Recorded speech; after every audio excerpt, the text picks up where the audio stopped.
Assalamualaikum warahmatullahi wabarakatuh. Di sini kami dari kelompok 6, saya sendiri dengan Nawati dan teman saya Sunardi. Di sini kami akan menjelaskan materi tentang alat evaluasi pembelajaran non-tes. Alat evaluasi pembelajaran non-tes yang pertama yaitu pengamatan atau observasi. Nah, observasi sendiri mempunyai arti cara menghimpun bahan-bahan keterangan data yang dilakukan dengan mengadakan pengamatan dan pencatatan secara sistematis terhadap fenomena-fenomena yang sedang dijadikan sasaran pengamatan. Nah, observasi sebagai alat evaluasi banyak digunakan untuk menilai tingkah laku individu atau proses terjadinya suatu kegiatan yang dapat diamati, baik kegiatannya itu dalam situasi sebenarnya maupun dalam situasi buatan. Selanjutnya yaitu wawancara.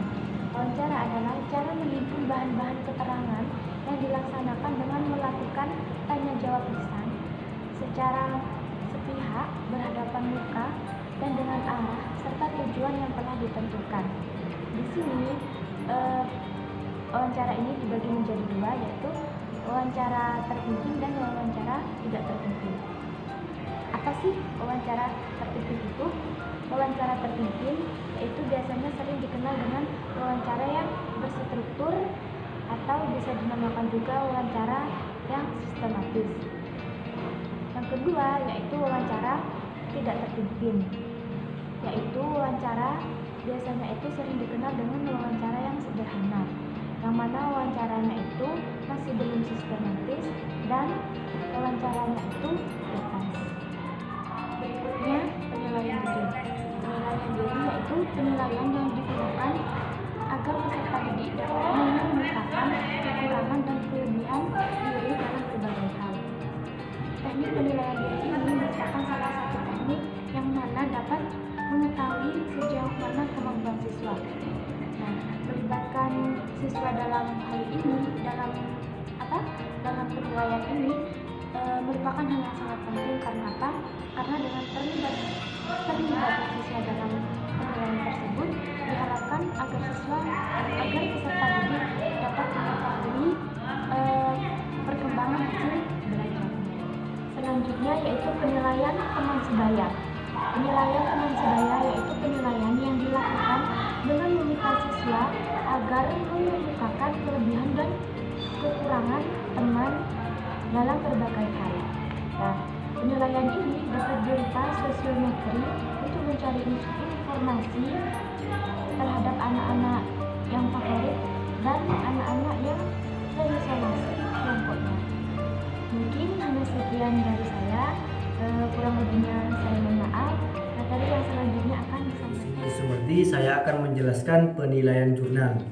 Jurnal belajar adalah sebuah wadah yang memuat hasil refleksi dalam bidang pembelajaran yang diperuntukkan bagi peserta didik. Jurnal pembelajaran bukanlah berisi ringkasan materi pelajaran, tetapi lebih fokus pada reaksi apa yang sedang atau yang telah dipelajari atau dibaca oleh peserta didik. Dan bukan juga sebagai katalog. Penilaian jurnal ini dan juga bukanlah sebagai katalog, tetapi merupakan catatan, refleksi, dan pemikiran atas apa-apa yang sedang atau telah dipelajari oleh peserta didik. Dan selanjutnya yaitu unjuk kerja. Unjuk kerja adalah sebuah penilaian yang mengamati kegiatan peserta didik. Jadi unjuk kerja itu adalah sebuah pengamatan, adalah sebuah kegiatan yang mengamati kegiatan peserta didik seperti itu. Di dalam unjuk kerja di sini yang perlu diperhatikan adalah peserta didik diminta untuk mendemonstrasikan kemampuannya dalam meningkatkan sesuatu produk. Jadi yang diminta dalam unjuk kerja di sini adalah peserta didik itu diminta untuk mendemonstrasikan kemampuannya dalam mengkreasikan suatu produk atau terlibat dalam suatu kreativitas seperti itu. Yang selanjutnya adalah produk. Apa sih produk itu? Produk dalam konteks yang saya jelaskan ini adalah sebuah penilaian terhadap keterampilan. Sebuah penilaian terhadap keterampilan dalam membuat satu produk. Jadi peserta didik itu membuat produk, oleh pendidik itu dinilai. Kemudian penilaiannya itu seperti apa? Penilaiannya itu dilakukan dengan mengamati hasil, cara dia mengamati, kemudian mengamati dan menilai keterampilannya.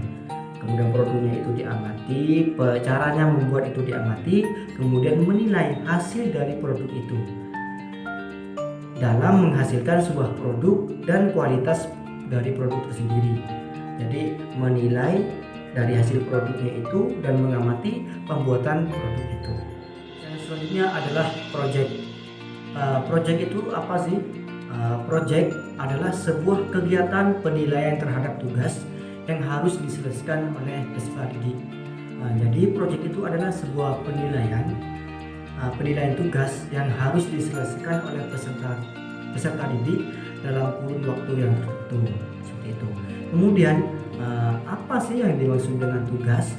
Tugas itu adalah berupa investigasi yang harus diselesaikan oleh peserta didik, mulai dari perencanaan, pengumpulan data, pengorganisasian, pengolahan, analisis, dan penyajian data, seperti itu.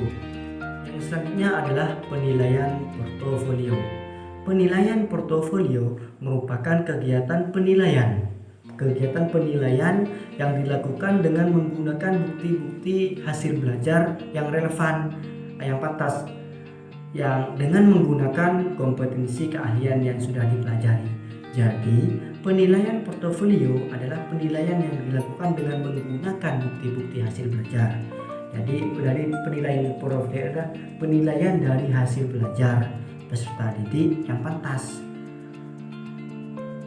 Kemudian yang dimaksud dengan hasil belajar di situ adalah berupa karya peserta didik dari proses pembelajaran yang dianggap terbaik, atau bisa bentuk informasi yang terkait dengan kompetensi keahlian tertentu, seperti itu. Mungkin hanya itu yang dapat kami sampaikan. Saya Sumarti dan teman saya Dinamati dari kelompok 6. Mohon maaf yang sebesar-besarnya manakala dari materi kurang pas ataupun kurang maksimal. Itulah kemampuan kami yang kami sajikan semaksimal mungkin. Akhirnya, Assalamualaikum warahmatullahi wabarakatuh.